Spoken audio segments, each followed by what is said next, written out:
Buenas tardes, les doy la bienvenida. Me llamo Enrique de la Torre, soy psicólogo, psicoanalista, trabajo en Madrid, trabajo con niños, adolescentes y adultos. Y en primer lugar, como decía, les agradezco su asistencia voy a pretender en este tiempo articular ante ustedes un fenómeno muy habitual que implica a todos los países del mundo en una medida o en otra, que es el fenómeno del acoso escolar, llamado también en términos anglosajones bullying y ciberbullying.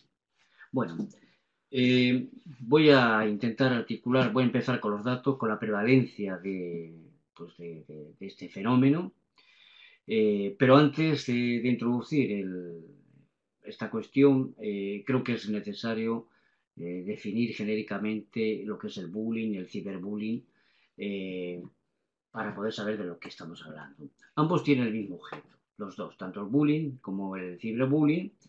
Se trata de un sujeto que agrede a otro con el objeto de dañarle, de hacerle daño, bajo el modo de insultos, de burlas, de agresión física o de exclusión social, e incluso puede llegar en algunos momentos al término de abuso sexual.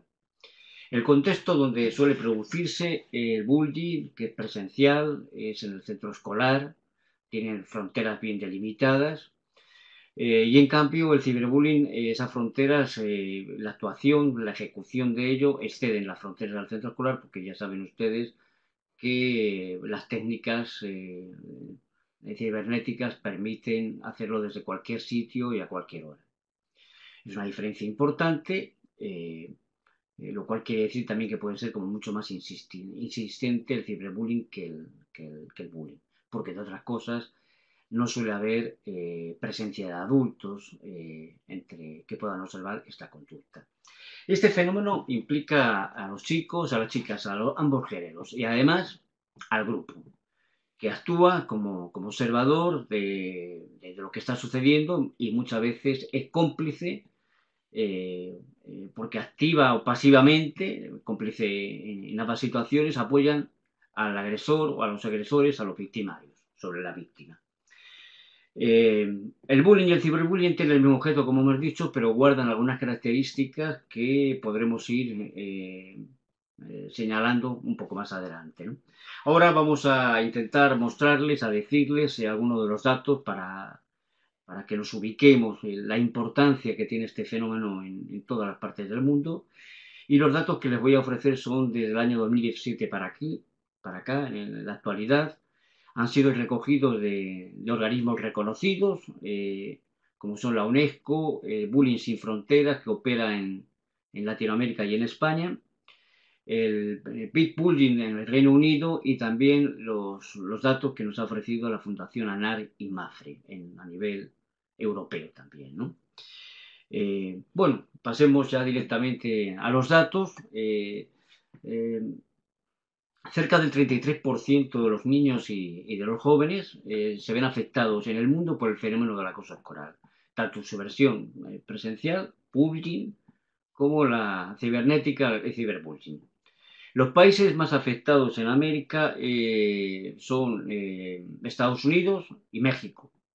También están afectados, aunque creo que podemos decir que todos los países están en alguna medida influidos por este fenómeno, pero los más afectados en América son, como decíamos, Estados Unidos, México, Brasil, Uruguay, Argentina, El Salvador, República Dominicana, Honduras, Guatemala, en fin. En Europa, ciertamente también, el país más influido en este sentido es el Reino Unido, también con cifras que se disparan. Rusia, otro país donde cada vez se desarrolla más este fenómeno, Irlanda, España y también Italia. Eh, bueno, ya saben ustedes que los países nórdicos siempre han sido muy adelantados en casi todo, y la cuestión de los fenómenos sociales pues se adelantan y rápidamente se han adelantado, de hecho, a intervenir, a hacer intervenciones para poder abordar el tema lo más rápidamente posible, y así ha sido.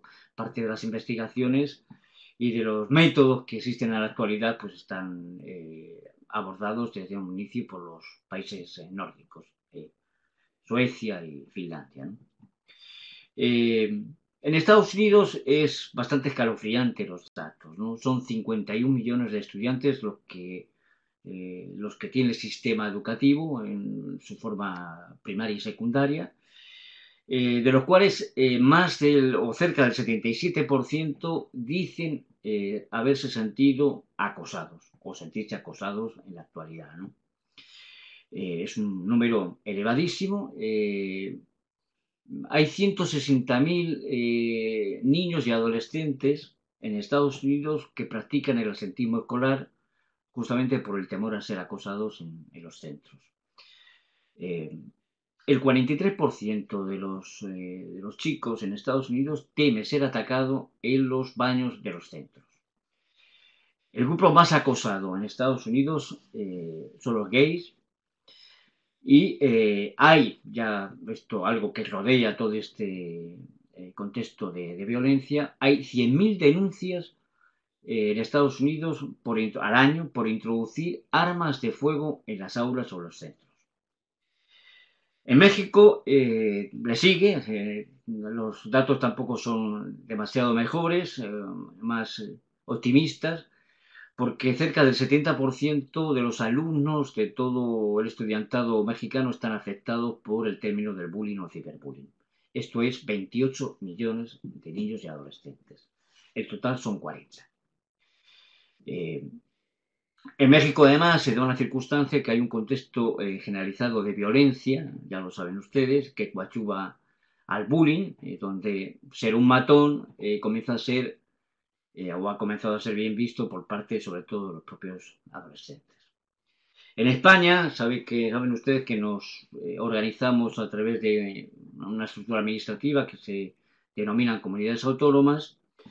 Las comunidades autónomas más afectadas en la península ibérica son en el sur de España, en Andalucía, en la capital, Madrid, que es donde trabajo y donde vivo, y las menos afectadas pertenecen al campo norte del país, que es Navarra y La Rioja. En cuanto al ciberbullying, representa el 25% de los casos de acoso escolar, y a medida que crece la edad, este fenómeno también aumenta.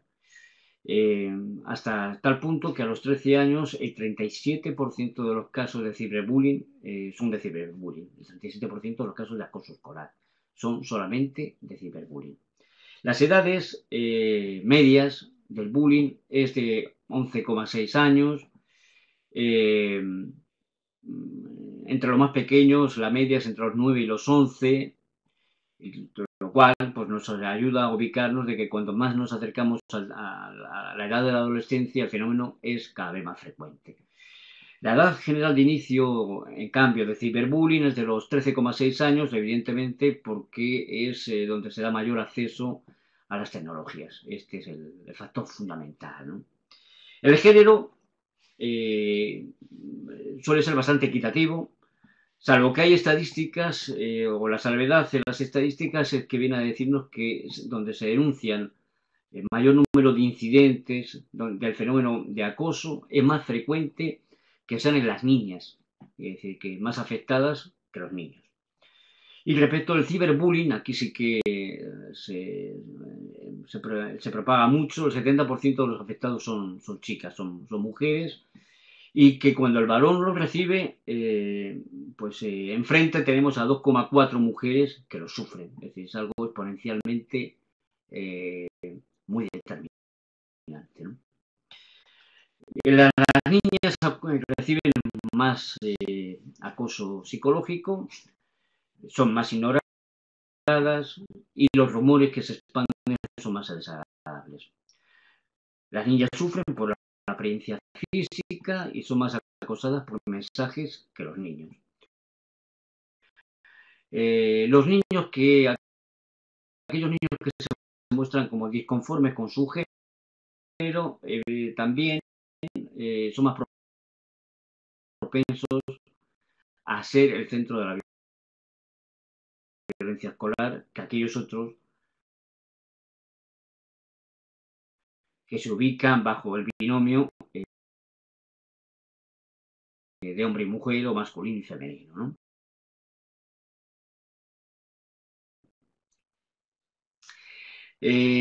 Los tipos de agresión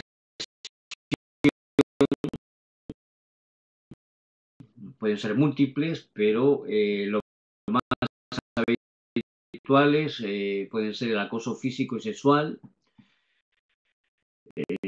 son los más frecuentes en el bullying, el acoso presencial, un 11,2 de los niños que son acosados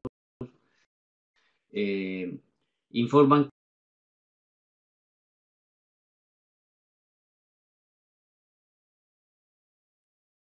que se burlan de ellos con bromas, comentarios o gestos sexuales. Estas estadísticas indican que suelen ser habituales, como indicamos, en América Central, en Asia, Medio Oriente y en África del Norte.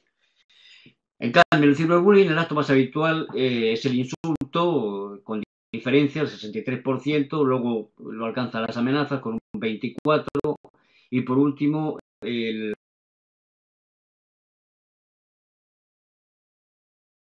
los mensajes que tienen un cierto contenido sexual llegan a ser el 22% de los acosos por ciberbullying.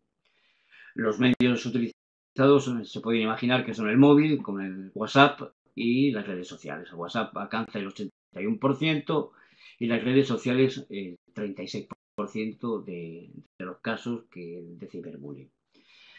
Los factores que influyen para que esto se pueda producir o donde los agresores se fijan más para poder justificar también todo su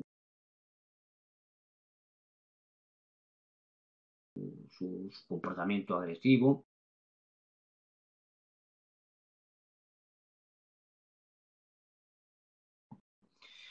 La apariencia física es una de las razones que más informan. El 15% de las víctimas han recibido burlas acerca de su rostro y de su apariencia. Otro de los elementos que influyen o que son justificantes de estas medidas y comportamientos agresivos es la migración o la nacionalidad y la raza. Los jóvenes inmigrantes son más propensos a sufrir acoso que sus compañeros nativos. Las zonas geográficas de estas estadísticas son América del Norte y Europa. Otro elemento que influye para esta justificación es la socioeconómica, los ingresos, el empleo y el nivel educativo de los padres. Los datos vienen a decir que las familias pobres, el 66% de las familias pobres van a tener hijos que están afectados por acoso escolar, cosa que cambia radicalmente con las familias acomodadas y este fenómeno alcanza al 25% de los hijos solamente, aunque es importante, de las familias acomodadas, pero la diferencia es muy significativa. Otro de los elementos, por último, que hay que comentar, que influyen en la ejecución y en el mantenimiento de la agresividad hacia otros alumnos son los centros escolares, donde hay poca disciplina, por ejemplo, o donde los docentes tratan a los alumnos de forma injusta. Las probabilidades de que suceda el acoso se multiplica por 7. En correspondencia a centros donde el estilo educativo es de respeto y de disciplina. Esto es muy importante. Por ejemplo, hay todavía 69 países que tienen legalizado el daño físico a los alumnos por parte de los docentes. Esto, evidentemente, aparte de esta cuestión tan directa, ¿no?, favorecería o favorece el que se pueda desarrollar las conductas agresivas entre los alumnos, ¿no? Sobre las consecuencias, eh, vamos a pasar aquí a las consecuencias de, de toda esta actitud, de los síntomas en última instancia, es que el 92% de los alumnos que se ven enfrentados a esta situación adquieren secuelas psicológicas. Entre ellas, evidentemente, están la ansiedad, la tristeza, la depresión, la soledad, la estima, evidentemente baja, ¿no? Las conductas autolesivas, hacerse daño propio al propio cuerpo, y también incluimos o se incluyen los pensamientos e intentos suicidas, que es nada menos que un 10%. Sepan que hay 200.000 niños, adolescentes más bien, que estando acosados deciden quitarse la vida en todo el mundo. Es un número eh,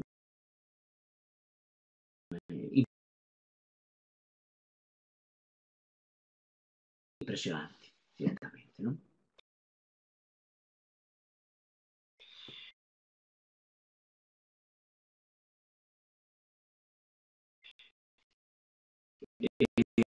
En el ciberacoso,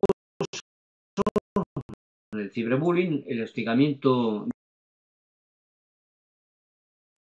diario se acerca al 72% de los casos. Los ataques se prolongan en el tiempo, esto es algo habitual. Más del 38% de los acosados lo han recibido durante más de un año. Y además los chicos que se ven, o las chicas que se ven afectados, empiezan a notificar de su situación también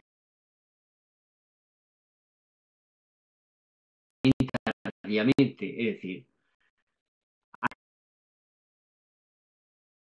al cabo de un año académico, digamos, ¿no?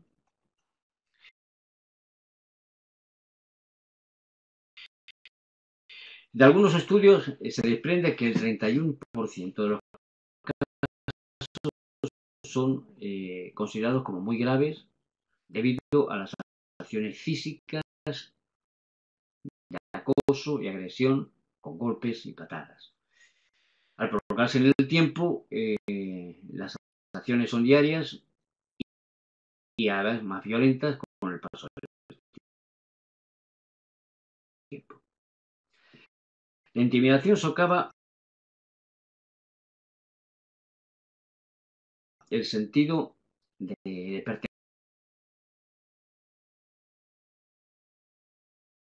pertenencia de los niños a la escuela y además sus aspiraciones en el futuro. Estos niños tienen, ¿no?, el triple de posibilidades de informar de que se sienten extraños en el centro escolar con respecto de los otros niños que no son acosados. Y evidentemente es más que habitual y frecuente que los chicos, después de haber acabado su secundaria a trancas y barrancas, o como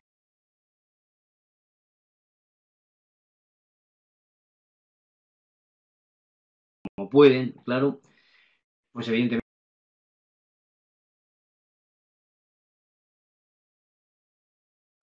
manifiestan su deseo de no continuar su formación educativa,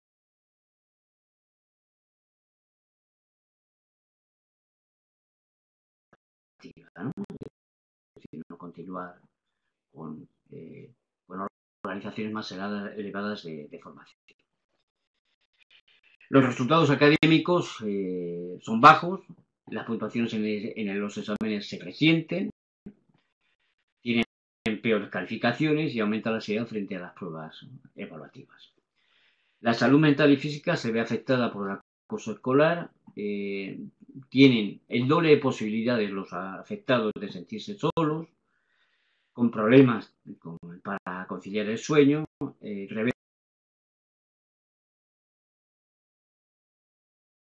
haber considerado la posibilidad de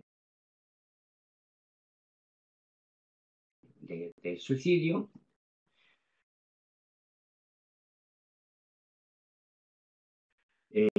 Tienen menor calidad de vida y, por supuesto, de satisfacción en la vida cotidiana. Existe una cierta correlación, tanto para las víctimas como para los victimarios,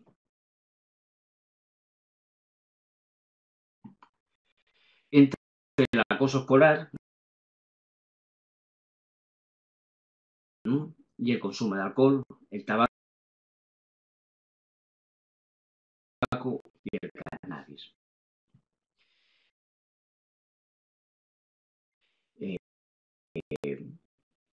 Como hemos dicho, pues hay 200.000 adolescentes entre 14 y 28 años que se suicidan por esta situación insostenible para ellos, ¿no? Con respecto de los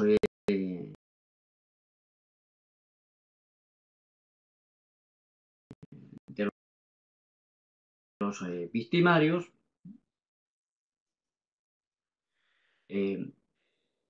la mayoría proceden del aula. Se agrupan en torno a 2 a 5 personas,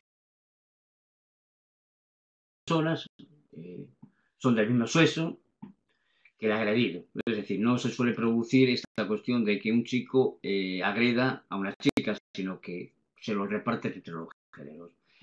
El 87% de las víctimas son adolescentes. Luego hay una actitud de los padres, ¿no?, y de los docentes con respecto a toda esta actitud de agresión.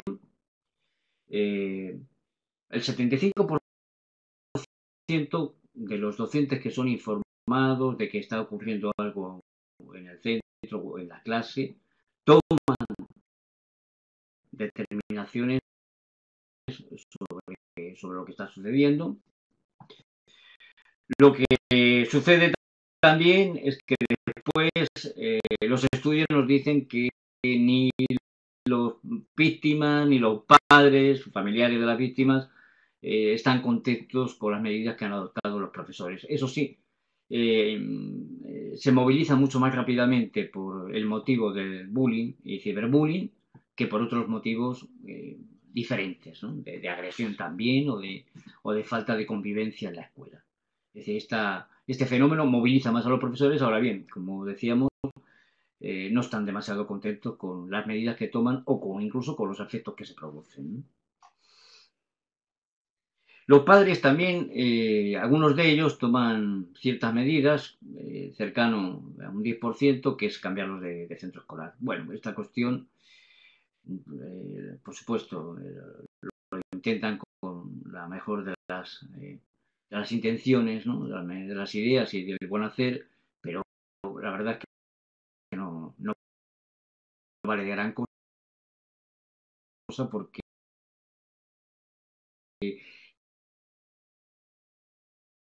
en el 85% de los casos se vuelve a repetir.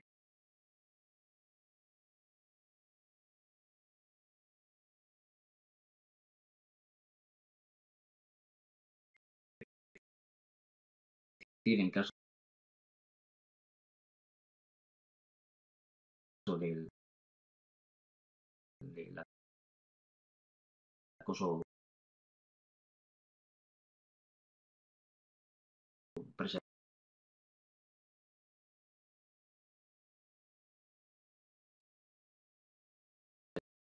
el bullying, y si se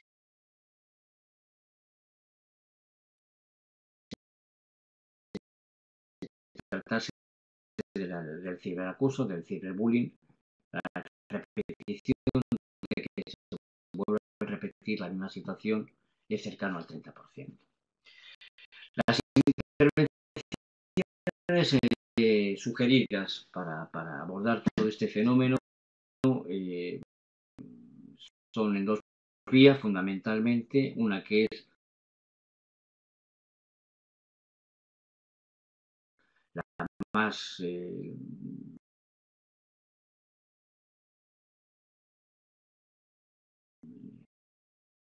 sugerida, es la intervención psicológica, centrándose en algunos aspectos como pueden ser las habilidades sociales para poder defenderse de esta situación de agresión y algo muy unido, fortalecer la estima del sujeto, de la víctima. Con respecto de... También hay medidas que sugeridas para los centros, que son tomar medidas contra el acosador, también medidas formativas para la cohesión del grupo, fomento de tolerancia a las diferencias y, por supuesto, un firme rechazo a la violencia. Ahora vamos a abordar brevemente esto que son los cambios en la que denominamos prevalencia de la violencia escolar y del bullying y ciberbullying, diciendo que en la actualidad las estadísticas, los datos vienen a decir que ha bajado, que se ha temperado este fenómeno, afortunadamente. Es cierto de que hay políticas y estados que se lo han tomado como muy en serio. Ya decíamos hace poco, ¿no? Al inicio, de que los países nórdicos siempre han abandonado la, la, la intervención educativa, ¿no? Y otros países, también en España está sucediendo, ¿no? Es decir, ha bajado, se mantienen en niveles todavía muy importantes, y que incluso, si ciertamente, incluso porque se han tomado muchas medidas, ya no solamente porque se esté más al tanto, se han tomado programas, se hacen programas,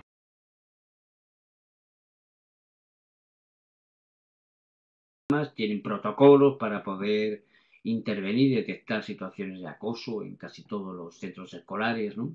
Aunque no todos los han puesto, también es cierto, en funcionamiento, ¿no? Pero también es verdad que se ha dictaminado que la prevalencia del ciberbullying, a pesar de que ha bajado el bullying, y que es baja, ¿no?, respecto del otro, del presencial, pero sin embargo constituye actualmente una actividad que es creciente. Y esto sigue siendo evidentemente preocupante, ¿no? Bueno, una vez que he intentado centrarlos en las cuestiones estadísticas un poco también pesadas, ¿no?, porque son números y cifras que nos viene a condensar de que ciertamente es muy importante el fenómeno, de que tiene una incidencia muy importante, muy determinante, muy severa, tanto físicamente y psicológicamente, emocionalmente, en los niños y adolescentes. Esto Nos quedamos con esta idea, y de que hay países, evidentemente, que están a la iniciativa de abordarlos muy concienzudamente y concienciadamente los ciudadanos, y otros que van un poco a la deriva, como pueda ser los países asiáticos, África del Norte y Estados Unidos y quizá México también, ¿no? Ayudado, como decíamos, también por toda esa violencia estructural, ¿no?, que vive la sociedad mexicana, ¿no? Creo. Esto es lo que... Bueno, ahora es lo que nos permite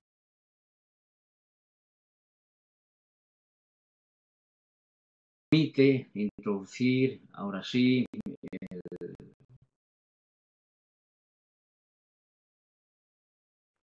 la,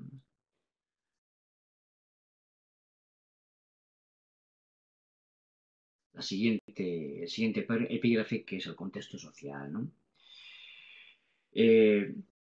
A través de este epígrafe queremos conformar un aspecto central del tema que nos lleva a estar aquí. Rápidamente, cuando nos conocemos o hemos conocido los casos de bullying o de ciberbullying, las preguntas que nos vienen a la cabeza son del orden de que cómo son capaces en el pleno siglo XXI los adolescentes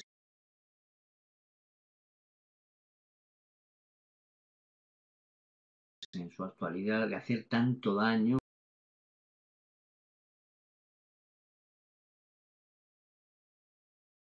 a otro que es un semejante, ¿no? ¿Qué le sucede? ¿Cómo han llegado a esto, ¿no? Es decir, ¿cómo, ¿qué ha pasado para llegar a estos términos, ¿no? O de otra manera también podemos decir qué manera de ser, qué subjetividad es la que sostiene este comportamiento. ¿Cómo es esto posible, ¿no? ¿Qué sostiene? ¿Qué justifica? ¿Qué arma toda esta actitud de comportamiento de la violencia y de la agresividad de un adolescente sobre otro que es un semejante? Bueno, para esto, digamos, empecemos con que los materiales para la construcción de la subjetividad, de la identidad, en última instancia, ¿no?, son proporcionados por la cultura que se inscribe en un medio social concreto. A cada época, a cada cultura, le corresponde una subjetividad determinada. Y sin duda, quien transmite de una forma privilegiada estos materiales para la construcción de la identidad son, como no, los padres. Esto es algo muy importante y definitivo, ¿no? Esto también nos hace pasar a otras preguntas, si la adolescencia que tenemos o que observamos, ¿no?, en la actualidad de nuestros jóvenes es distinta a las generaciones pasadas, si es igual, peor o mejor. Si los adolescentes de hoy buscan lo mismo que buscaban sus padres. Y podemos decir que la subjetividad, la identidad, está atravesada por las nuevas formas de relación que da lugar a una cultura, la cultura que tenemos en la actualidad, ¿no? La actualidad se ha procedido al tránsito de lo que en filosofía se ha denominado modernismo al postmodernismo. La subjetividad adolescente se instala en el marco de esta cultura actual, postmodernista, que ha sufrido importantes y drásticas transformaciones.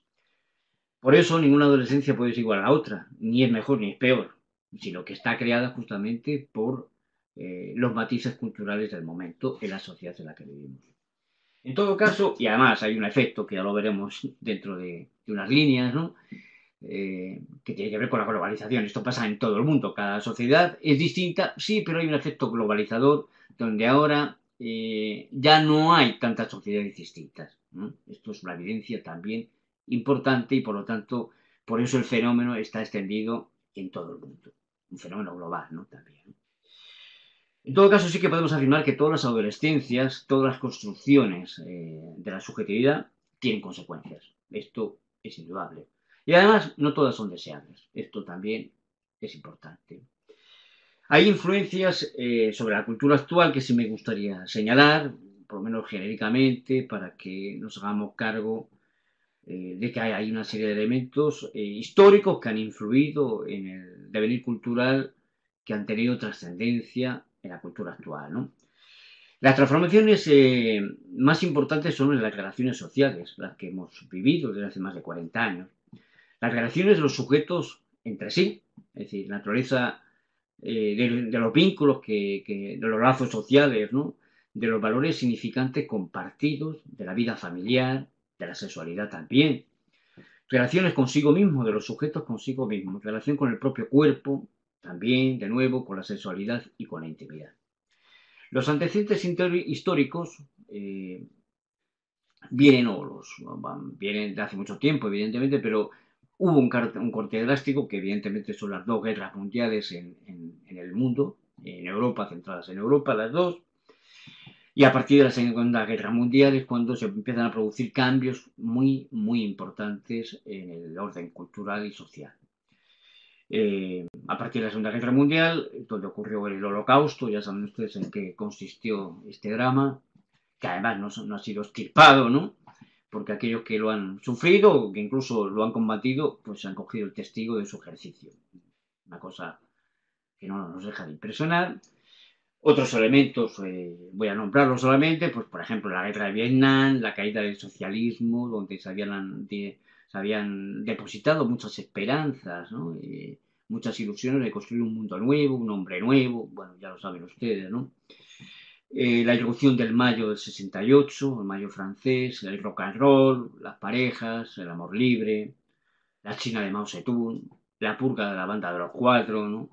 Las dictaduras militares en el cono sur de América del Sur, de Chile, ya saben, Pinochet, la Junta Militar Argentina, Ríos Montt en Guatemala, en Europa la caída del muro de Berlín, más allá en Asia la matanza de Tiananmen, en fin, todo esto, estos hitos sociales, históricos, han tenido consecuencias muy determinantes. Anterior a las consecuencias, voy a nombrar algunas de ellas, de un desencanto, se derrumban los ideales que han afectado a los ideales de la democracia, han afectado a las religiones, se han precipitado otras de nuevo cuño, que son, ya lo saben ustedes, telepredicadores, ¿no? También la globalización, como decíamos hace un rato, ha modificado el interior de los sujetos, las significaciones después del establecimiento de la globalización sobre conceptos que antes tenían, eran muy sólidos, como la nación, familia, tradición, naturaleza, historia, cambiaron. Tienen en la actualidad significaciones muy distintas, han sido despojados de su valor original. Otro de los elementos consecuentes han sido la ciencia y la tecnología, cuya marca es endeble, ¿no? La marca es cada vez más transitoria y más inestable o más variable, no tiene un carácter estable y además tampoco duradero. El denominador común de las teorías científicas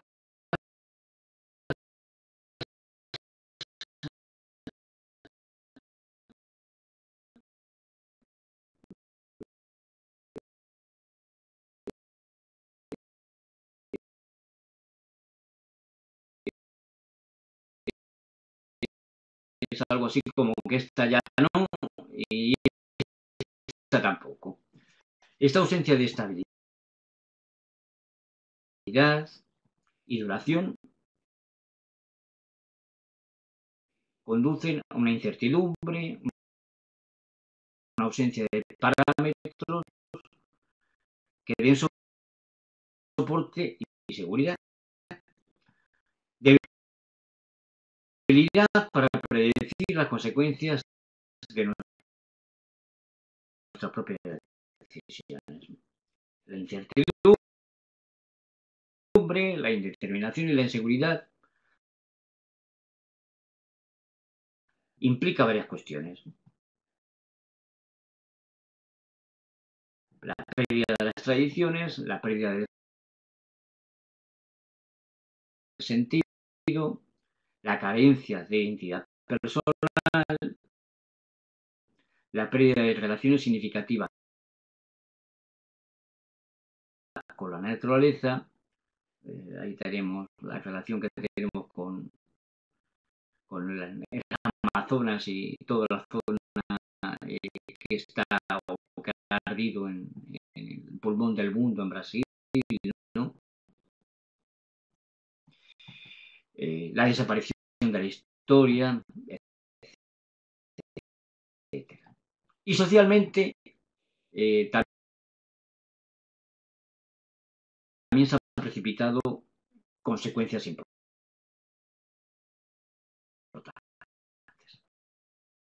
La xenofobia es una de ellas. Esto es algo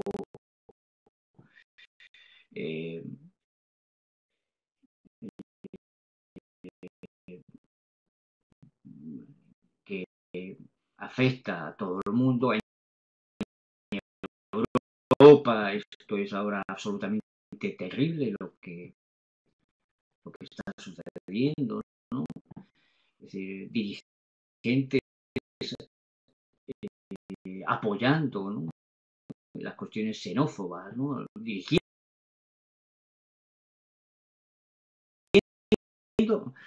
apoyando y dirigiendo las cuestiones xenófobas. Es una cosa impresionante. Media Europa está así. En Estados Unidos, por ejemplo, tenemos también, están ahí el dirigente del principal país de América del Norte, es absolutamente alguien muy importante y alguien que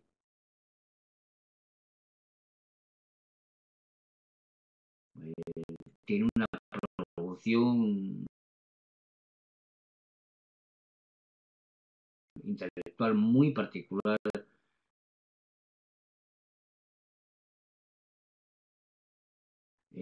contra las personas que son de otros países, ¿no?, de América del Sur, sobre todo, América Central, ¿no? También tiene la homofobia, es uno de los aspectos que han surgido con mucha fuerza, ¿no?, y las actitudes intolerantes, dictatoriales, que se están produciendo en todo el mundo, y abanderado, como decíamos hace un minuto, por los propios dirigentes de los países, ¿no?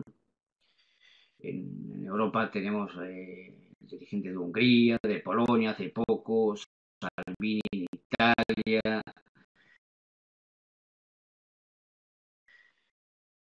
en fin, Trump en Estados Unidos. Todo esto es como bastante determinante en lo que, y emergente de lo que está pasando en el mundo, ¿no? Y por último, quería señalar a la población, el efecto que tiene la población, que cada vez está más desencantada, es más agresiva y más violenta. Esto nos permite introducirnos en el siguiente punto, que es la subjetividad contemporánea de hoy en día. Iniciamos diciendo que estas transformaciones que acabamos de decir han sustituido a las significaciones que hasta ahora se mantenían estables y que eran compartidas por los sujetos y mantenidas además, ¿no?, y que participaban como elementos de cohesión para la construcción de una subjetividad, de una identidad, dando un sentimiento y un sentido de continuidad tanto individualmente como colectivamente. De todos los cambios que se han producido en el mundo, los más importantes son los que incumben a nuestra vida privada, a nivel de la sexualidad, a nivel de las relaciones con los otros, el lazo social, del matrimonio y de la familia.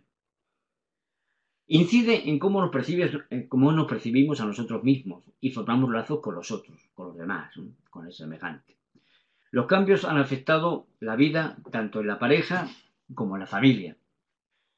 En la actualidad es más importante las relaciones que tienen un compromiso emocional, de amistad, de intimidad, que las propias instituciones que hasta ahora sostenían el lazo social, que son las propias instituciones jurídicas e institucionales. Las transformaciones se han centrado en varios elementos, en varias cuestiones que sí voy a comentar brevemente, que son los roles de género, la conciencia de los derechos de la mujer y de los niños, la manera de entender la educación hacia la homosexualidad, ciertamente también es una transformación importante, los nacimientos de los hijos fuera del matrimonio y la diferenciación radical entre la sexualidad y la procreación o la reproducción. Las características más determinantes en la constitución de la subjetividad en esta sociedad son las siguientes. El ambiente es inestable y exigente. Todo se mueve y nada permanece. No hay futuro ni pasado que sirvan como referencias. El tiempo y el espacio también se han modificado y con respecto a la ética, la vergüenza y la culpa han trastocado su lugar tradicional, se han vaciado de sentido, hasta llegar a un momento en que no hay motivos para la vergüenza y la culpa. Se nos habilita para hacer cualquier cosa sin culpa ni vergüenza. Cada día hemos de vivir decidiendo cómo vamos a hacer o cómo hemos de vivir al día siguiente. Lo de hoy, ciertamente, parece ser que ya no vale para mañana, ¿no? Goldenberg es un señor que ha señalado 7 puntos sobre la sociedad contemporánea y cuya característica en todos ellos es que socavan o han socavado o tienden la tendencia a socavar la posibilidad de la creación de una subjetividad. Voy a señalarlos. El primero de ellos es el procedimiento de homogeneización. Nos podemos quedar con la idea rápida del pragmatismo, que existe por encima de la razón, del pensamiento y por supuesto de la reflexión. El sujeto de hoy en día, ya sea adolescente o no, vive en un estado de bulimia pasiva generalizada. Esto es que se le impone tragar inexorablemente con todo, donde no hay una capacidad de reflexión, de saber si le interesa, no le interesa, o qué opina sobre ello, qué es lo que piensa o reflexiona sobre aquello que le proponen, ¿no? O de negación, simplemente porque el acto que le proponen no le va bien, ¿no? El segundo punto que Goldeben señala es la desintegración del concepto de experiencia. ¿Esto qué quiere decir? Pues quiere decir que la novedad, lo actual, tiene una valencia determinante, es lo que vale, tiene un carácter absoluto, ¿no? Lo anterior, por lo tanto, ya no es válido, queda obsoleto y se cierra, se obtura la posibilidad de acudir a la experiencia como un recurso subjetivo. El sujeto ya no recrea, no compara, no se vale de lo que posee para juzgar, para analizar y comparar. La vida actual, por ejemplo, del adolescente, en su vida escolar y en el ocio que la acompaña en su vida, se compone de muchísimas cosas que realmente no le sirven para nada, que aniquilan la experiencia de la vida como tal. Otro elemento que Goldenberg señala es la desaparición de la memoria. La memoria solamente sirve para reproducir. Es la sola capacidad de reproducción, de repetición. No va implementada o acompañada de algún valor o de alguna reflexión. La consecuencia es que lo pasado, por ejemplo, los siglos de historia, que nos hacen entender muchas cosas, de diferencias culturales, que nos hacen también entender cómo somos y cómo son los otros, del propio sentido de la identidad de los pueblos y de las personas, caen definitivamente en el ostracismo y en el olvido. Un elemento que añade Goldenberg es la declinación de lo que también en psicología se llama imago paterna. Las imagos paternas son representaciones imaginarias ancladas a la determinación de la subjetividad. Socialmente se expresan como formas simbólicas que a lo largo del tiempo consagran la diferencia, el sentido de la autoridad, del respeto a lo diferente, de la prevalencia de códigos basados en una jerarquía. En la actualidad, esto es así, todo da lo mismo. Cualquier expresión de autoridad o de respeto es tomado como si fuera una sumisión. La diferencia real se degrada para dar paso a formas descriptivas donde el mensaje es muy sencillo, muy rápido, todo vale. Y al valer todo se abole cualquier saber que venga de la experiencia, de la jerarquía y, por supuesto, en última instancia o en primera instancia, de los padres. Cualquiera puede ocupar cualquier lugar.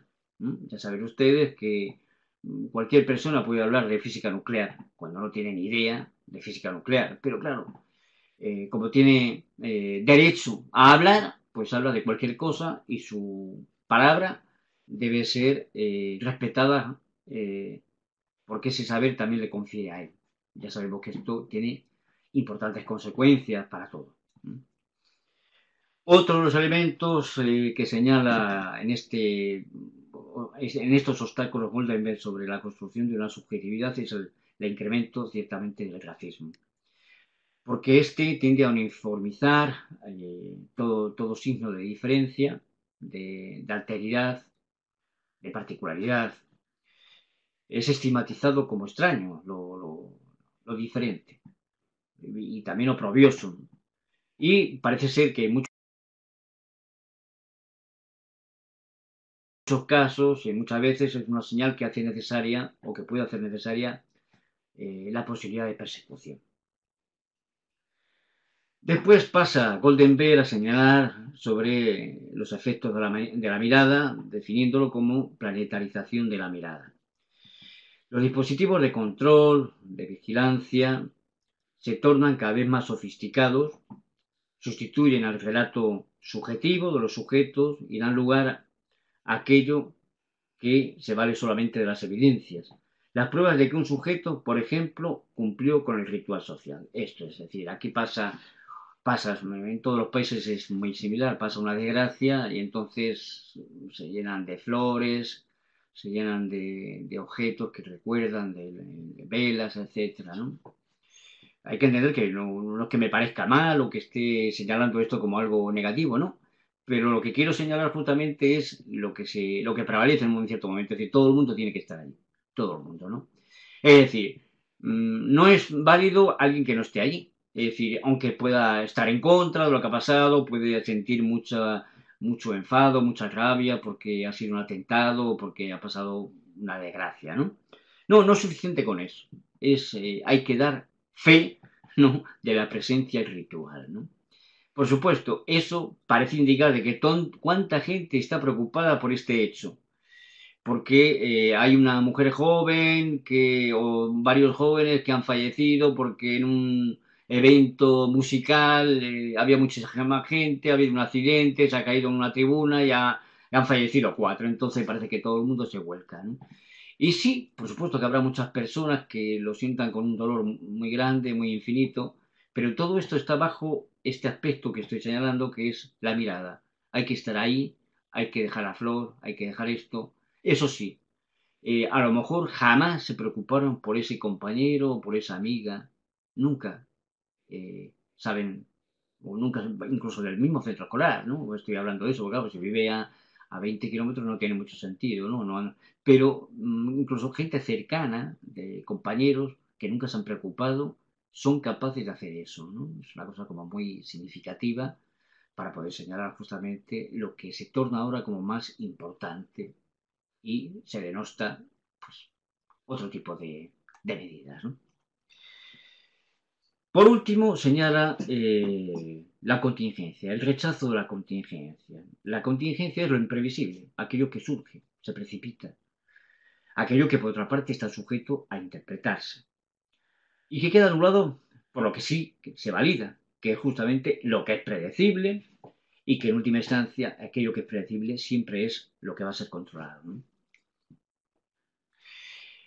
Bueno, todos estos elementos es lo que nos hace desembocar ahora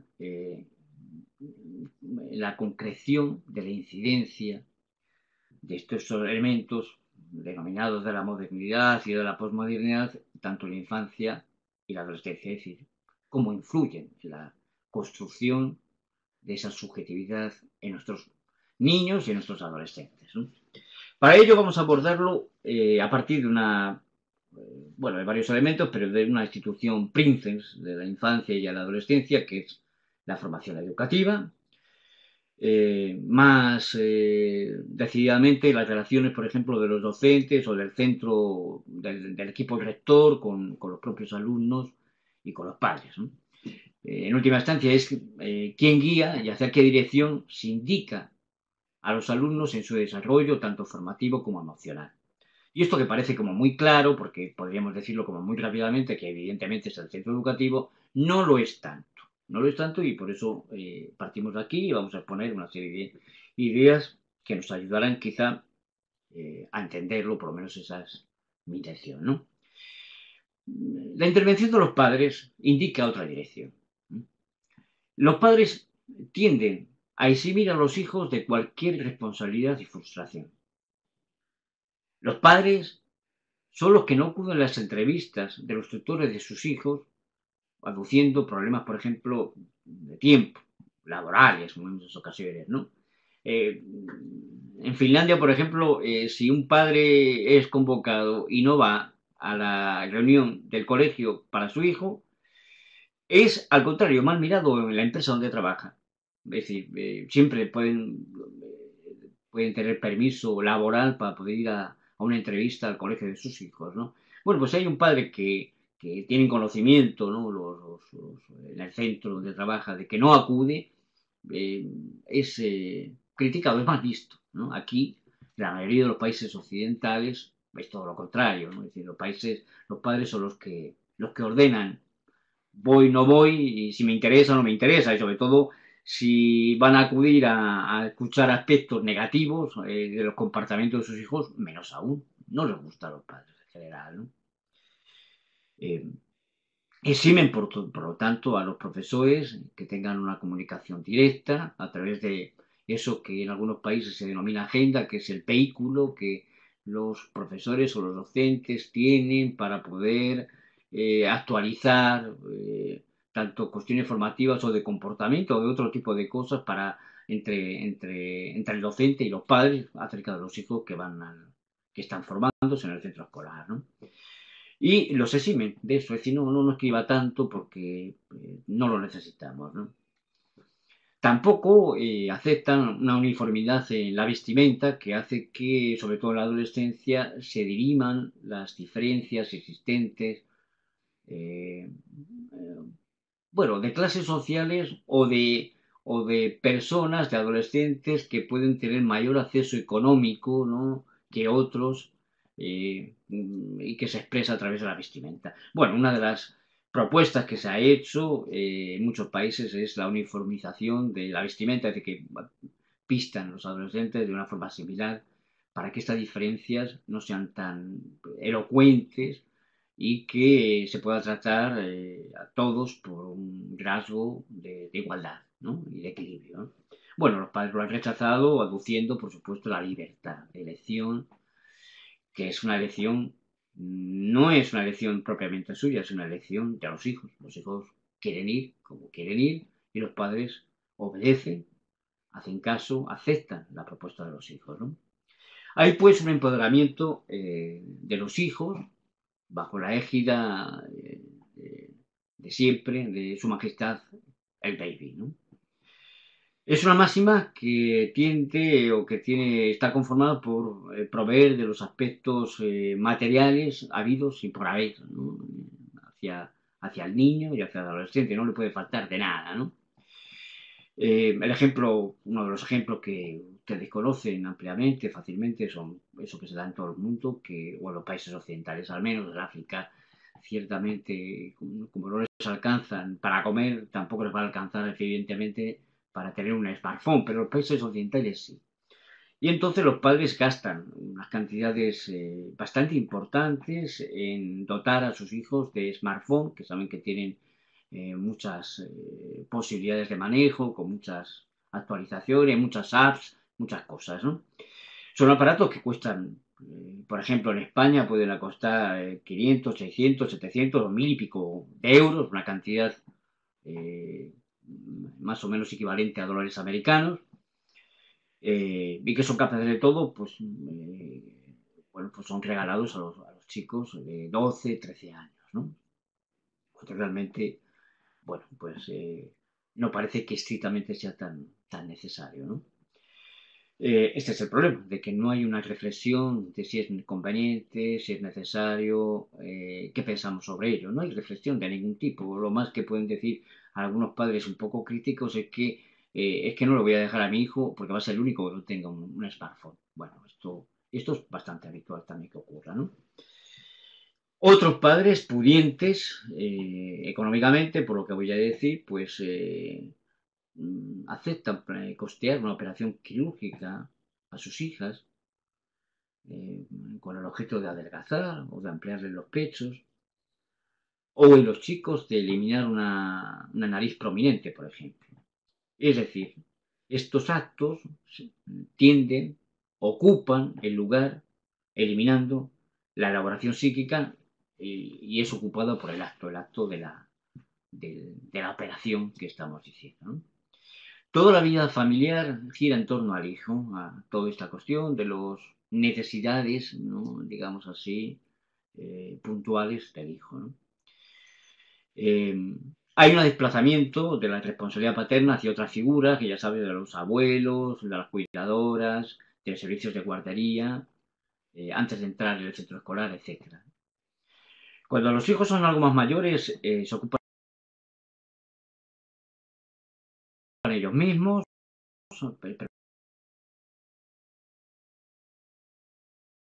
preparan sus meriendas, sus mecanismos televisivos, sus instrumentos electrónicos. Los padres, muchos de los padres tienen la misma consigna que los hijos, es decir, no sé lo que quiero, pero lo quiero ya, también, es decir, son tan adolescentes como ellos.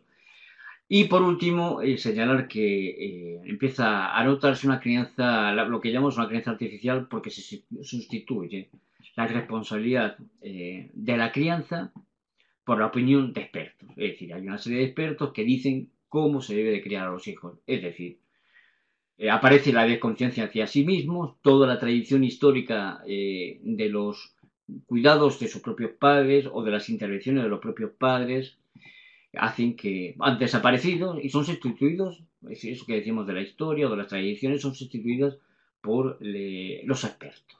Entonces hay personas, padres, cada vez más habituales, de que crían o tienden a la crianza pues a través de manuales, cosa que precisamente pues dice bastantes cosas de ellos y de la sociedad de la que vivimos, ¿no? También, ¿no? Bueno, ahora vamos a tratar, a abordar uno de los elementos princes de todo esto, centrales, que tiene que ver con la, con la violencia, ¿no? Es lo que se da como centro nuclear en cualquier acto de acoso, sea verbal, sea físico, o sea de exclusión. Es la violencia, ¿no? El concepto de violencia pertenece al campo semántico de agresión, de agresividad y de crueldad. Vamos a tomar, en principio, dos acepciones que nos ayuden a centrar este fenómeno, que es el de la agresividad, que es, digamos, que es la tendencia o el conjunto de tendencias que se actualizan en conductas reales o fantasmáticas, ¿no? Y que tienen una dirección, un objeto, que es dañar al otro, es destruirlo, es contrariarlo o es humillarlo, ¿no? Estas conductas pueden producirse efectivamente bajo diversas modalidades, ¿no? Esta orientación, la que estamos hablando de la violencia, nos indica inexorablemente que el ser humano no es tan amable ni tan manso como nos gustaría que fuese, ¿no? Sino que es lícito dotarle o decir de él o atribuirle una buena cuota de agresividad. Y es entonces cuando podemos entender que el otro semejante, no es solamente un posible auxiliar o ni siquiera un objeto sexual, sino que es algo más. Es una tentación para satisfacer la agresión. Podemos explotar su fuerza de trabajo sin resarcirlo, podemos usarlo sexualmente sin su consentimiento, podemos desposeerlo de su patrimonio, podemos humillarlo, podemos infligirle dolores, martirizarlo y hasta podemos asesinarlo. Eh, Dos psicólogos trataron la cuestión de la pareja y la violencia de la pareja. Bueno, lo trataron y lo tratan, hay muchos textos de ellos, ¿no? Se llaman Puget y Bernstein, y definen la violencia como un acto vincular que tiene el objeto y esto es lo importante, de matar, eliminar física o psíquicamente a otro sujeto, lo humano que hay en el otro. El acto lo transforma en un no sujeto, queda privado de cualquier instrumento de placer, también de existencia. Ejerce el acto, el que ejerce el acto, el agresor, es el que impone un deseo que se hace soberano, no admite la existencia del otro. Otro de los elementos que quiero destacar alrededor de la violencia es un término muy curioso, muy importante, que se llama inermidad. Para estar vivo, el ser humano tiene la necesidad de pertenecer a un vínculo. Existe la necesidad de estar ligado a una estructura familiar o a un contexto social, formar parte de un conjunto, esto es, estar en la mente de otro. ¿Por qué? Porque conjura la angustia asociada al vacío y a la sociedad. La pertenencia es un sostén narcisista que ampara al sujeto, a todo sujeto. El sentimiento de pertenencia se basa en la necesidad de estar incluido en un vínculo, que opera como sostén frente a la vivencia de enemidad e indefensión en el individuo, en el sujeto, ¿no?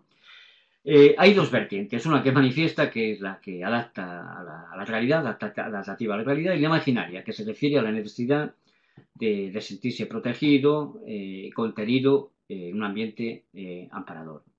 La pertenencia marca una ley que es el adentro y el afuera. El adentro es un área ciertamente privilegiada que da lugar a la continuidad, a la continencia y a la seguridad. Pertenecer es sentirse sostenido, sujetado, da permanencia y estabilidad. Y la pertenencia solo se hace, esto es importante, consciente solamente en situaciones críticas, ¿no?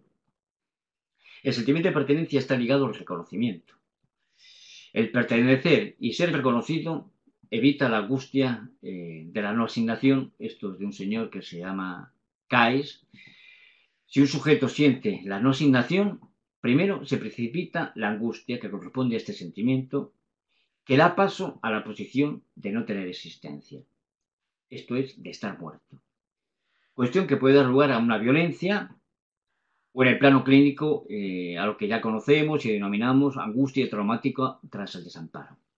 Y a la violencia constituye un trauma, es un trauma. ¿Por qué?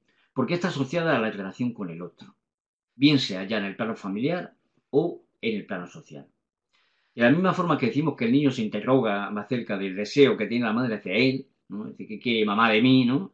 También podemos trasladar la pregunta del sujeto al otro social. Si la respuesta de este otro se salda o tiene como pozo los deseos de muerte, que ya pueden ser reales o pueden ser simbólicos, entonces lo que va a llevar consigo es que la subjetividad de esa persona, de ese sujeto, se tambalee. Esto ya pueden hacer ustedes la transposición de lo que ocurre entre un agresor y la víctima del bullying. El objetivo de la violencia es anular, como decíamos, la diferencia del otro, la otredad, que es una característica irreductible de los vínculos humanos. Antes indicamos que una de las características del bullying es que existe una disimetría de lugares. Es decir, el que tiene el poder es el agresor, ¿no? El que no lo tiene, que tiene ausencia de ello, es la víctima, ¿no? Que hace referencia evidentemente al poder. La violencia intersubjetiva tiene dos polos, dos sujetos, que además se articulan entre sí. Un sujeto que se ubica detectando el poder, lo identificamos con la figura del agresor y el victimario, y que necesita ejercitarlo para mantener su equilibrio narcisista. Y otro que la vale en ese lugar. Esto es importantísimo, ¿no? Que con esa expectativa ilusoria lo hace, ¿no? Porque así puede tener esa ilusión, como decíamos, de pertenecer a ese vínculo. Es decir, no estar expulsado, es decir, de existir, aunque sea ese vínculo tan catastrófico que estamos diciendo. Y pueda conjurar así su propia vulnerabilidad. Este es el par que funciona perfectamente, que podemos entenderlo del acosado y del acosador, ¿no? Y esto es fundamental para nosotros como psicólogos si queremos trabajar o podemos trabajar eh, para un eventual abordaje terapéutico, ¿no? El efecto social, con todo esto que se configura con el atrasamiento del sentimiento de pertenencia, es un efecto de ruptura de los lazos de pertenencia o la referencia a significaciones compartidas. Por eso podemos entender por qué es necesario hacer recuerdos sobre las víctimas, hacer placas, hacer figuras arquitectónicas, porque es lo que históricamente confirma y configura que ha sucedido algo, le da un lugar de pertenencia a todas las personas que han sufrido, por ejemplo, un desastre de cualquier tipo, ¿no? El ejercicio de la violencia supone un contexto asimétrico, como decimos. El violentado, la víctima, es ubicado como no sujeto, es inerme, pasivo, indefenso, y esto aumenta, evidentemente, la posibilidad o el circuito violento contra él, ¿no? Aquel que violenta la subjetividad, es decir, el agresor, pierde su cualidad de sujeto, intensifica su ira, la irritación hacia ese otro y se vuelve contra sí mismo. Bien, ahora que hemos hablado de este elemento central, podemos empezar a ubicarnos ya con la figura del bullying y del ciberbullying. Bullying es, como hemos dicho, es de origen anglosajón, y que conviene indagar su origen para poder hacer una traducción más o menos precisa al idioma que compartimos, ¿no? En el diccionario inglés-español de Oxford Living indica que la palabra bullying deriva de la palabra bullying, que en nuestra lengua se traduce como matonismo escolar o matonaje escolar. Por tanto, el significante matón está interviniendo, está ahí presente de primer orden. La terminación in manifiesta la acción del matón, el matonaje. El diccionario de la Real Academia Española indica que el matón nos conduce a un hombre jactancioso y pendenciero que procura intimidar a los demás. Este significado se enlaza directamente con el fenómeno denominado bullying. Si seguimos a la raya, el término matón desciende de la palabra matar y esta última nos lleva directamente a qué significa quitar la vida. Este quitar la vida puede tomarse también al revés, dar la muerte. Por tanto, el término de matón o matonaje enuncia que al ser quitado será, por consiguiente, la muerte. Podríamos decir que el bullying es un comportamiento prolongado de insultos, rechazo social, intimidación y agresividad física de unos alumnos contra otros, que se convierten en víctimas de sus compañeros. La problemática de la violencia escolar solo puede comprenderse a partir de una combinación e interacción entre diversos elementos, que son los de la propia persona y los contextos de socialización. Algunas de las características del bullying, lo vamos a enumerar, por lo menos algunas, ¿no? Es que el agresor pretende infligir daño, como hemos dicho, ataca, intimida a la víctima mediante agresiones físicas, verbales o psicológicas.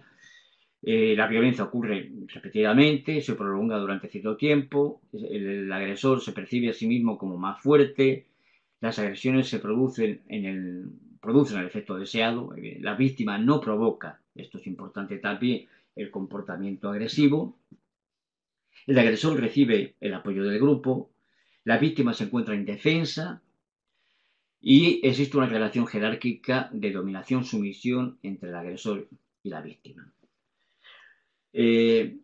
Cuando señalamos encontrarnos en el bullying, tiene que cumplir con unos criterios rigurosos para poder diferenciarlo de otros tipos de agresión. Son los siguientes.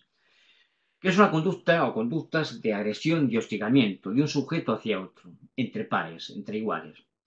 Y esta conducta se repite. La persona que lo padece lo percibe como algo sistemático en el medio escolar. Es decir, no se trata de una conducta coyuntural del momento. Y la conducta es duradera en el tiempo. Esta conducta mina la resistencia de la víctima y afecta a todos los aspectos de la vida del sujeto. Los comportamientos propios del bullying son que pueden decir cosas desagradables de la víctima, pueden hacerle burla, pueden aislarlo, golpearlo, amenazarlo, patearlo, pueden contar mentiras, rumores sobre la propia persona. También el agresor puede convencer al grupo que está cercano y concernirlo a que no se relacione con dicho sujeto, es decir, que le aíslen, ¿no? Las formas del bullying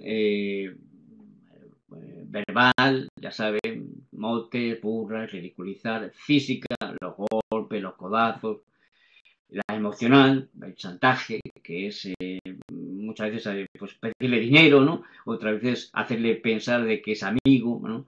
Y también la forma sexual, ¿no? Que no es tan frecuente, pero que se trata de las conductas que implican con tocamientos en el cuerpo sin el consentimiento del otro, gestos obscenos y o demandas de favores sexuales, ¿no? Los espacios donde se puede dar el bullying es, como son el centro escolar, es fundamentalmente en el patio y en el aula. Y, por supuesto, donde no hay vigilancia por parte de los adultos. Esto es que los pasillos, el patio, en el aula antes o entre clase y clase, en la entrada y salida del centro escolar, ¿no? Los actos de violencia física suelen producirse más en el patio, ¿no? Y en los pasillos. Y las de agresiones verbales pues suelen producirse más en el aula, dentro del aula, los motes, la exclusión y el aislamiento. Según el nivel educativo, también la agresión puede ser diferente.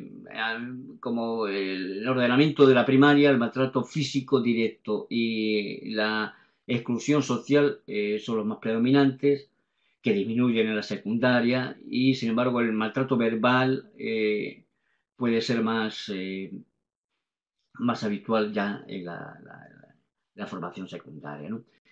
La procedencia de los agresores, ciertamente, es en la misma aula que la víctima. El género de los agresores, los varones tienen mayor capacidad de generar situaciones de tipo físico, los chicos, las chicas de exclusión social, ¿no? Algunas de las características de los victimarios, de las agresiones, vamos a indicarlos también. Suelen ser repetidores, de edad superior, tienen un rendimiento escolar bajo,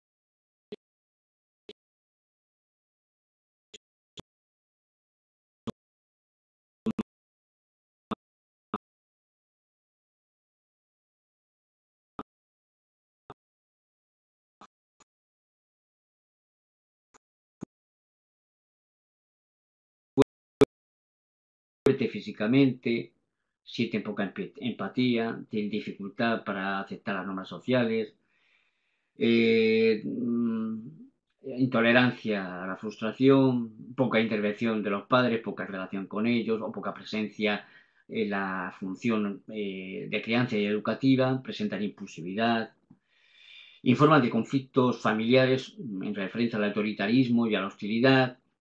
La autoestima, aunque hay estudios que son contradictorios, suele ser media o incluso alta. Pertenecen a un grupo de amigos que les apoyan, tienen el apoyo de los demás, suelen caer bien, ¿no? Mejor que las víctimas, ciertamente. Y hay unas necesidades básicas del victimario que sí parecen pertinentes, que es el protagonismo, necesitan ser vistos y aceptados, ¿no?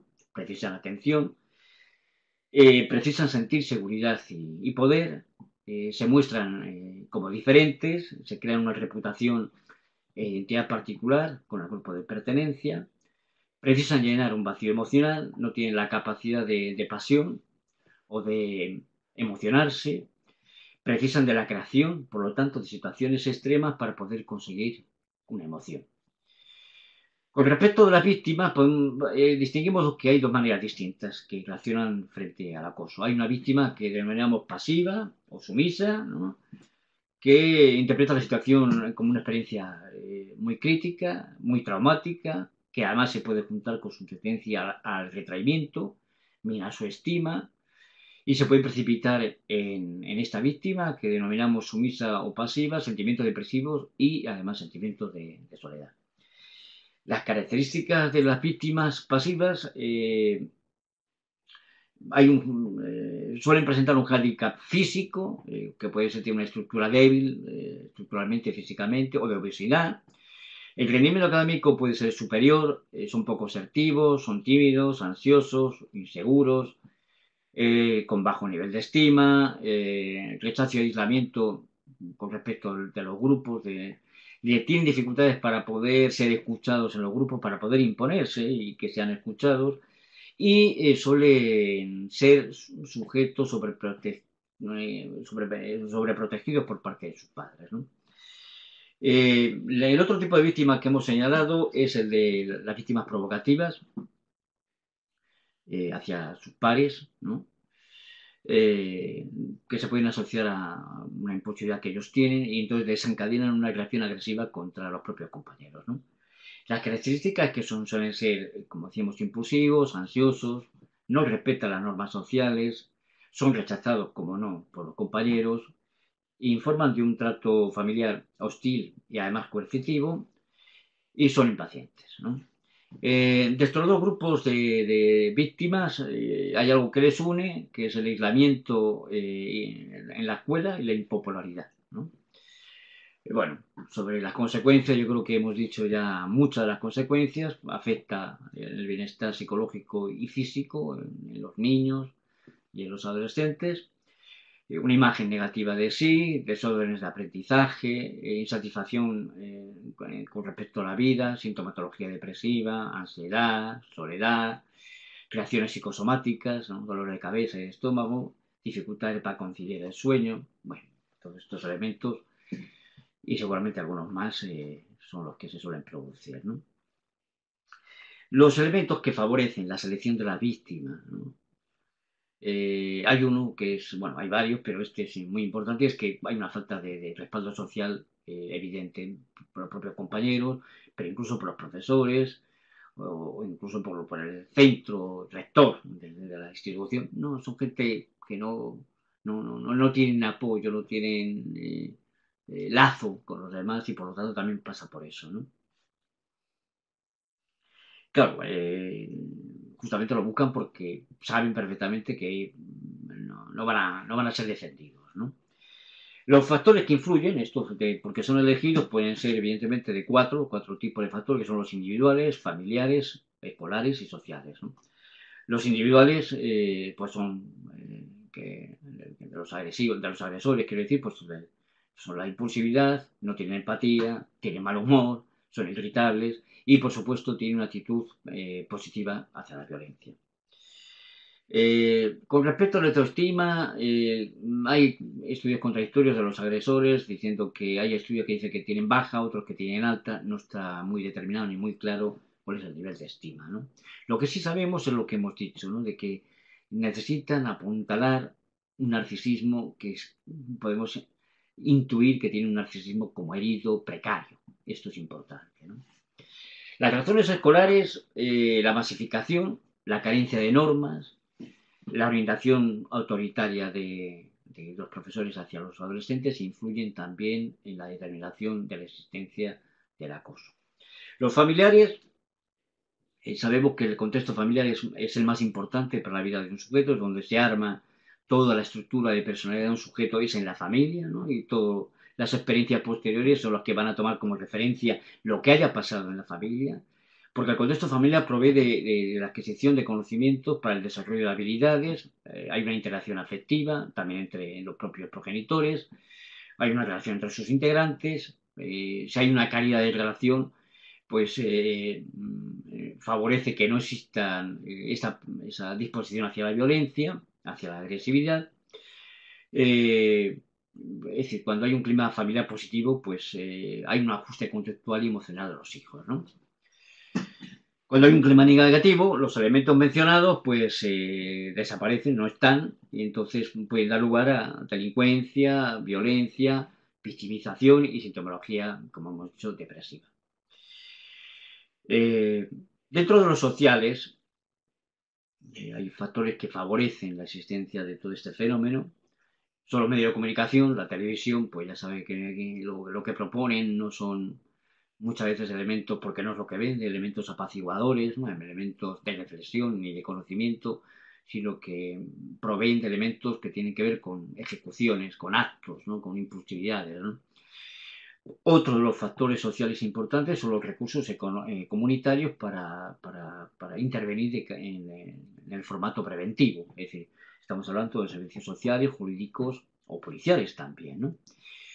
Y por último, de los factores sociales que influyen son las creencias y valores culturales en el entorno de la adolescencia.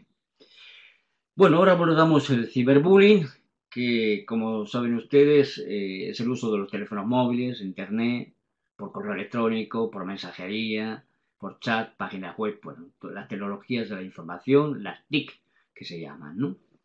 Con el objeto mismo de acosar, amenazar e intimidar deliberadamente a alguien, ¿no?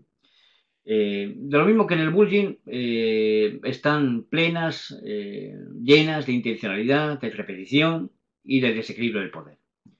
Algunas de las características propias del ciberbullying es la intencionalidad de dañar a la víctima, la repetición, pero también aquí con la característica de que puede un mensaje mandarlo una vez, pero puede ser visto por 50 personas, con lo cual la repetición está garantizada, ¿no?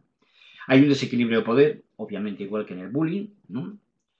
Eh, y destacamos la indefensión de la víctima ante las agresiones, porque ya el anonimato, por supuesto, donde tecnológico, donde no se sabe muchas veces quién es el que ha promovido, quién es el que está detrás de ese mensaje, ¿no? Es difícil, además, eliminar un vídeo o la imagen de Internet.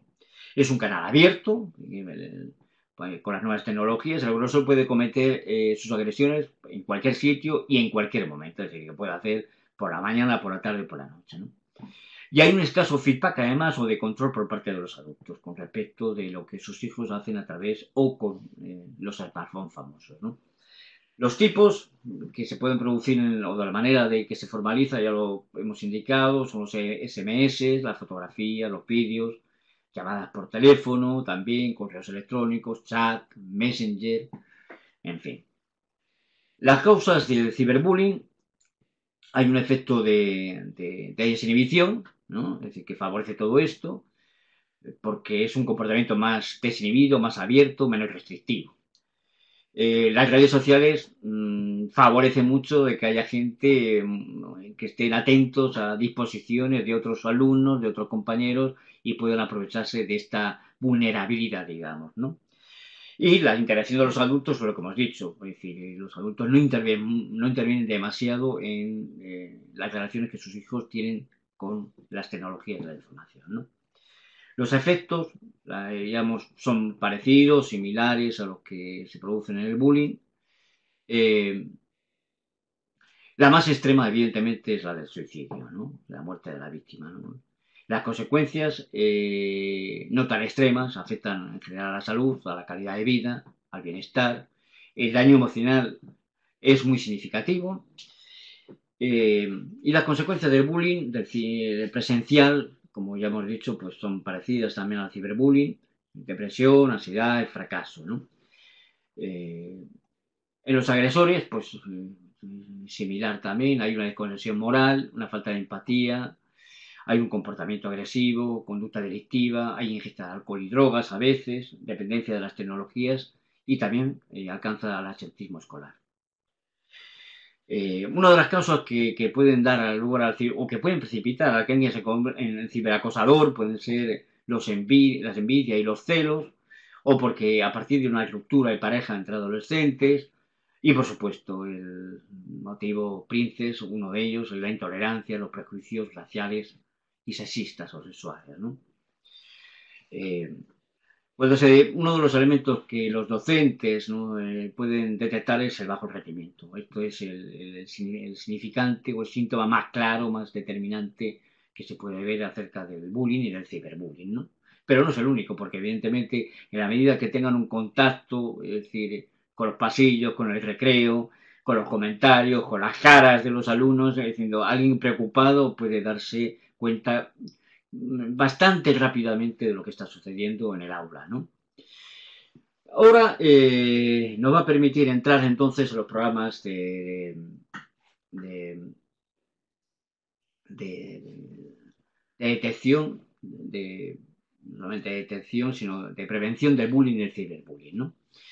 Bueno, vamos a nombrar, hay muchos o bastantes, pero vamos a nombrar los más cercanos, ¿no? Que es o más conocidos o o algunos significativos.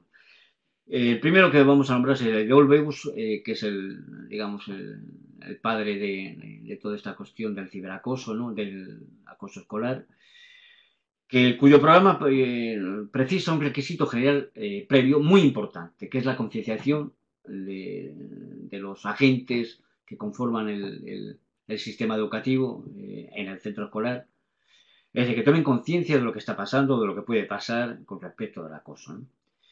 Eh, evidentemente, esta actitud determina la evolución que pueda tener el fenómeno. Y propone medidas en tres niveles. El primero de ello en el ámbito escolar, que hay que hacer una evaluación para saber exactamente cómo está el centro o el aula o las aulas, ¿no? Habrá un grupo coordinador, propone un grupo coordinador que tiene que tener varios miembros, el director de la escuela, un docente, representante, un miembro también del departamento de orientación y representantes tanto de las familias como de los alumnos, ¿no? Este grupo tiene objeto de trabajo, que es la supervisión efectiva durante los recreos y las aulas de comida, los comedores. También propone conferencias en la escuela sobre la temática, sobre la agresividad, la violencia, el bullying, el ciberbullying, etcétera. Y la formación de grupos de debate entre el profesorado. El segundo movimiento que Olvos implica es el aula. Eh, Primero, que haya una correcta implementación de las normas de clase para que haya una eficacia del programa. Las normas, justamente, tiene que haber normas de aula contra el bullying, que sean consensuadas, consistentes y que sean estables también. Eh, Reuniones con los estudiantes pues, para que se hagan actividades que puedan reflexionar, la reflexión que decíamos que está como un poco denodada, sobre diversos aspectos de la intimidación, sobre las relaciones entre los compañeros, las consecuencias del comportamiento antisocial. Y reuniones con padres y madres.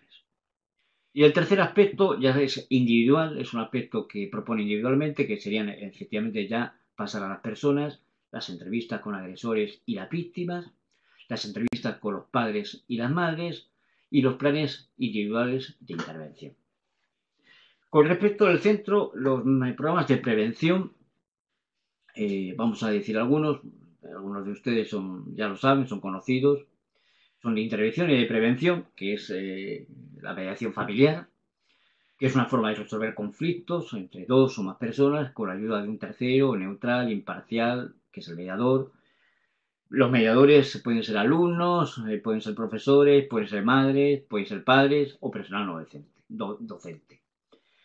No son jueces ni árbitros. Ya lo saben, la mediación requiere de colaboración y de diálogo entre las partes implicadas. El objeto para mediar es una resolución de conflictos relacionados con la transgresión de las normas de convivencia, amistades que se han deteriorado o también situaciones que degraden, que desagraden o parezcan injustas. Los malos tratos y cualquier tipo de problemas entre miembros de la comunidad educativa, ¿no? La ayuda entre iguales es otro de los sistemas, es articulado en España por Fernández. La figura es un alumno mediador, es un mediador informal, y se define como que es un sistema de ayuda entre iguales, entre pares. Los alumnos auxilian a otros, compañeros, semejantes, en situaciones de debilidad, de maltrato e indefensión. El objeto, evidentemente, es mejorar la convivencia del centro y las consecuencias es que tiene bastante eficacia para temperar los conflictos entre los alumnos y además tiene la consecuencia de que reduce el número de medidas sancionadoras o disciplinarias, ¿no? Y por último, señalar el método PICAS. Anatol Pikas es un profesor sueco y que desarrolló el método que finalmente se ha llamado pues, en reconocimiento de quien lo ha desarrollado e implantado. La aplicación del método PICAS es de 9 a 16 años. En medio tiene las entrevistas con los agresores, con la víctima, con los espectadores, el grupo, ¿no? De forma individual. Esto lo hace individualmente. El objeto se intenta crear un campo de preocupación mixta, que sea compartida por todos y para acordar estrategias individuales de auxilio hacia la víctima. Y finalmente, les propongo abordar de forma ya breve por el tiempo también, me he extendido bastante más de lo que en principio hubiéramos hablado, ¿no? La intervención psicológica. En el apartado de la agresión y violencia hemos introducido los términos de inermidad, reconocimiento y pertenencia. El fenómeno de bullying es indicado como aquello que quita o ausenta la vida y da presencia a la muerte. Las víctimas del bullying, al sufrir esta violencia evidentemente a todas luces injustificada, se le quita, se le ausenta de un lazo social muy importante representado por el otro. Y se le da, presenta la otra cara, el efecto angustioso ligado a la muerte y a la exclusión. Las consecuencias que provoca el bullying para el sujeto maltratado son muchas. Queda expuesto física y emocionalmente ante el maltratador.